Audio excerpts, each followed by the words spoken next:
Hey, one thing I was just practicing I thought I'd share is this idea of going from the 1 to the 5 and then the 5 back to the 1, using different chord shapes all over the fretboard to familiarize yourself with the fretboard, and then incorporating triads to add some dynamics, and then incorporating major pentatonic scales over each chord to add lead lines and fills and work towards making yourself a little bit more of a sophisticated player. I was just practicing this. It's a fun thing to do. I by no means have it perfected, but it goes something like this. In the key of C, you got to identify your two chords, the 1 and the 5. So if you know your major scale, C, D, E, F, G, A, B, C, you got to find the 1 and the 5. Well, C is obviously the 1. 1, 2, 3, 4, 5, C, D, E, F, G. So G is the 5th. So these are the two chords we're going to work with. We're going to have 1 bar of C, 1, 3, 4, 1 bar of G, then we're going to go 1 bar of G, back to 1 bar of C.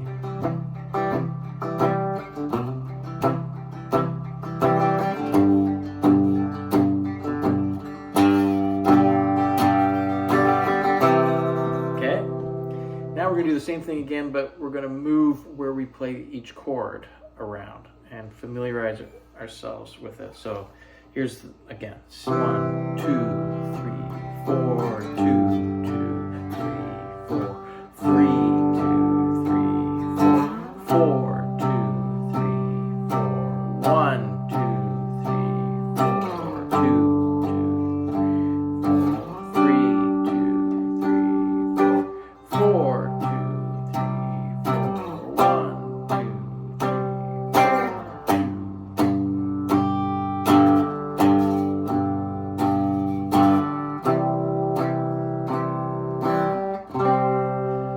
So you have a C chord here, you have a C chord here, you have a C chord here, and you have a C chord here. This is the one that you should probably practice. It's the exact same as this, but it's in the octave. And the reason why this one's great is because later on, it gives you access to this scale here, okay? And it's a good way to see that scale, see it as a chord.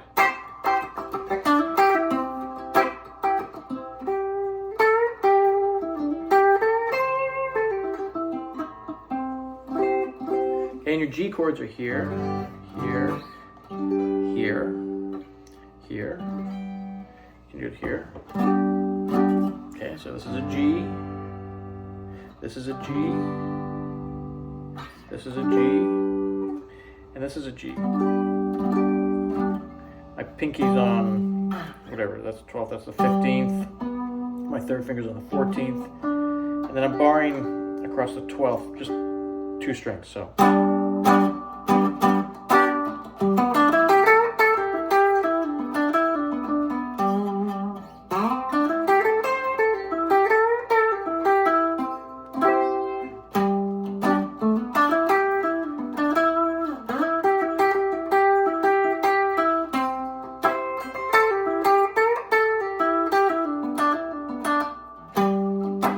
Okay, so that gives you sort of a look at what's to come. So there you go. Here's a C, here's a C, C, C, G, G, G, G.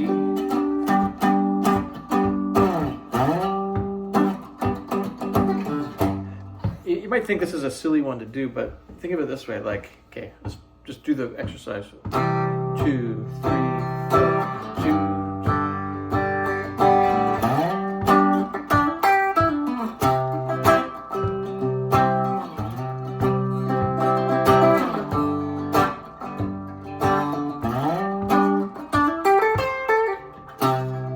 Try that again. So C, G,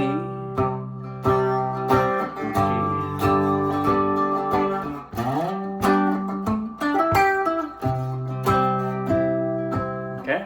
1, 2, 3, 4, 2, 2, 3, 4, 3, 2, 3, 1,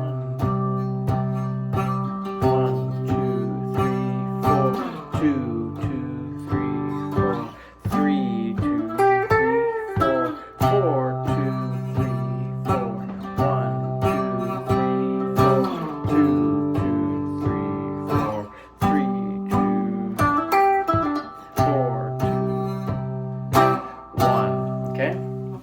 So those are the chords.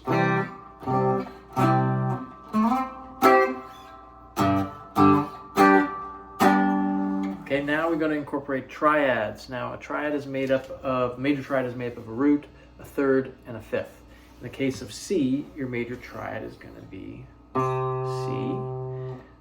You're going to use the third, so skip the second, you've got to go to the third, which is E, and then we know that the fifth is G, so we're going to use a C, an E, and a G. So anywhere you can find those notes, they're in play, okay? And they are easiest found by being fragments of chords. So anywhere you make a chord, you can pluck 2 or 3 strings, creating a dyad or a triad. Let's just pick these 3 strings out of the C, the fourth, the third, and the second strings. And so you have a G, you have a C, and you have an E, and that is your fifth, your root, and your third. It's good to see that the root is sandwiched between the fifth and the third, okay? So anywhere you can find a C, here's another C. So the root is going to be on the string lower, in that chord shape, and the third is going to be the string higher. Your root is always sandwiched between the two, okay? What I like is this D shape, and you're rooting off the second string. So in the case of C, it would be up here, but more useful to be up here.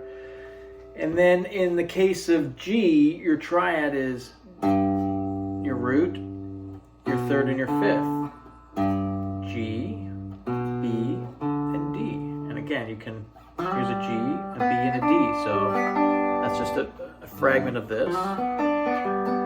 That's a triad. But that D shape is going to be here where your G root is. Your D is the fifth, it's 1 string lower, and your B is the 1 string higher. Now let's try and incorporate that triad into this exercise. So 1, 2, 3, 4, 2, 2, 3, 4, 3, 2, 3, 4, 4, 2, 3, 4, 1. Again.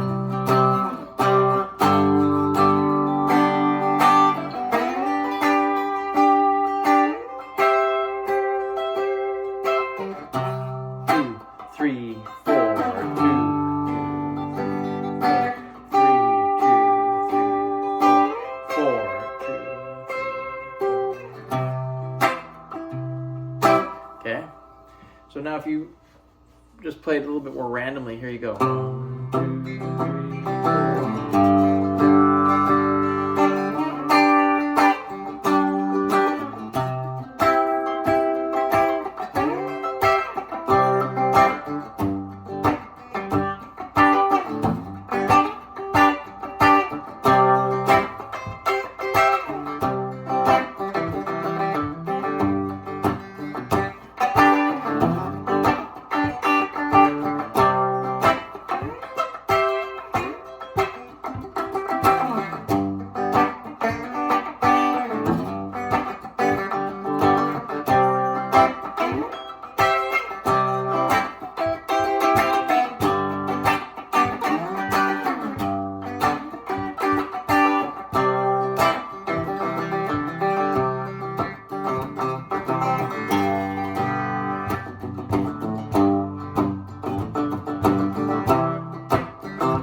I'm playing that triad and I'm laying my pinky down.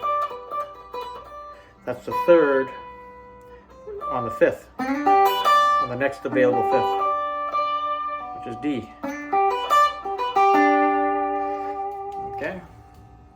The sun's making the visual a little bit difficult, but bear with me. The next element is going to be adding the pentatonic scale, the major pentatonic scale. And the best way to hack that is to know your minor, your relative minor. In the case of C, it's going to be A. It's always the 6th degree is the relative minor. So we got C, D, E, F, G, A. Okay. know your A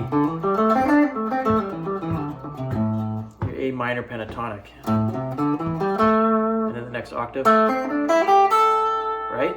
We're going to play those same notes, but we're going to focus on the C, okay? So it's going to sound like this.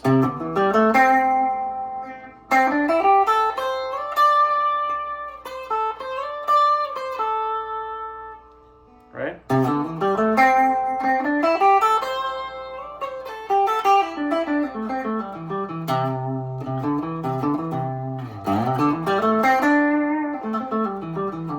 And then knowing where your root, third, and fifth is for that shape.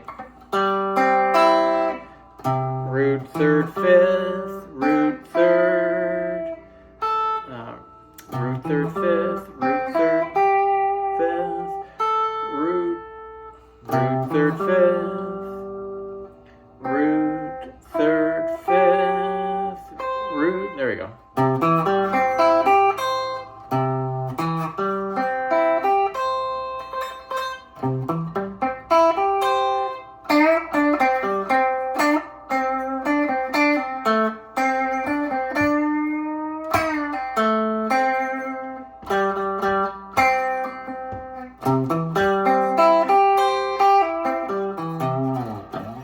Okay, and then with G, it's the same thing. The relative minor for G is going to be E minor. So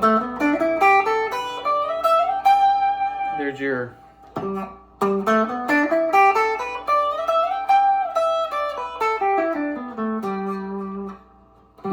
it's also here.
Okay, just slow down and get familiarized with it. I'm working on it.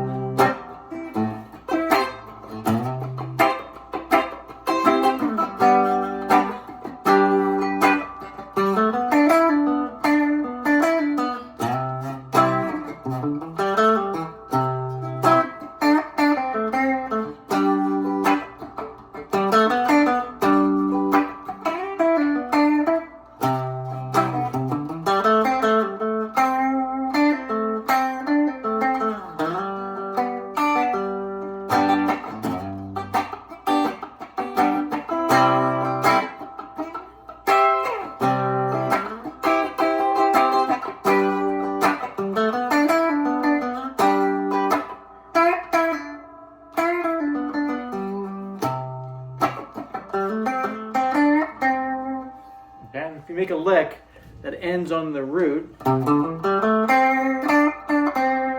that's really safe.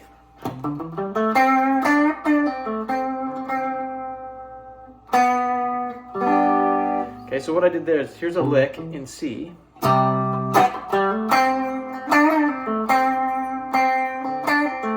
the chord change, you go to the third of G, which is a B, right? So it sounds like this.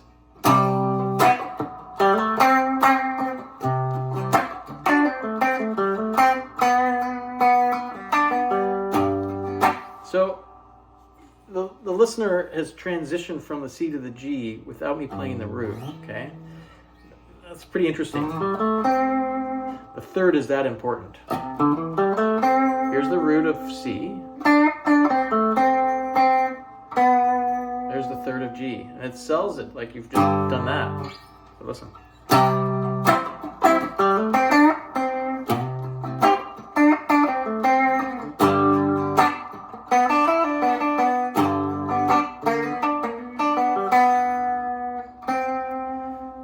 Those are the cool things you can sort of discover. Go around and finding neat relationships all over the fretboard. Repetition is going to get you there.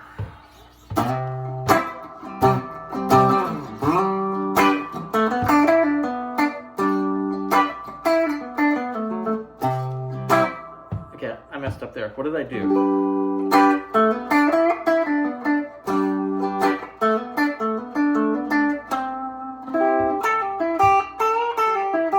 I didn't switch the pentatonic scale. I was still playing a note in G when the music called to moving to a C. So you got to be cognizant of that. It's going to sound weird if you don't shift, if you've been sort of establishing this thing with, you know, the listener.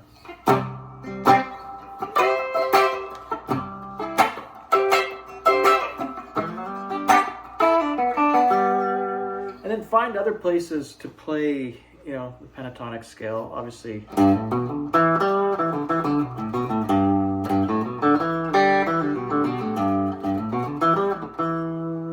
Find little patterns and then try to repeat them in different places, right? So.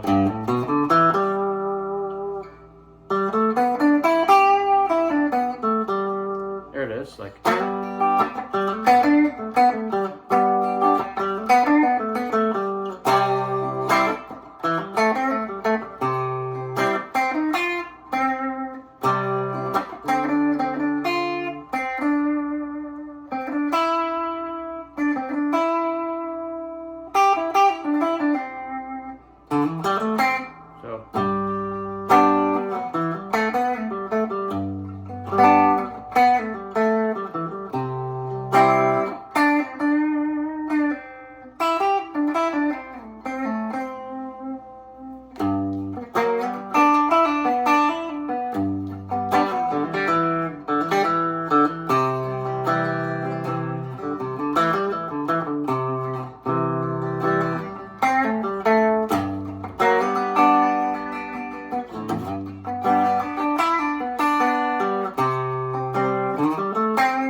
Okay, let me know if you think that's helpful in any way.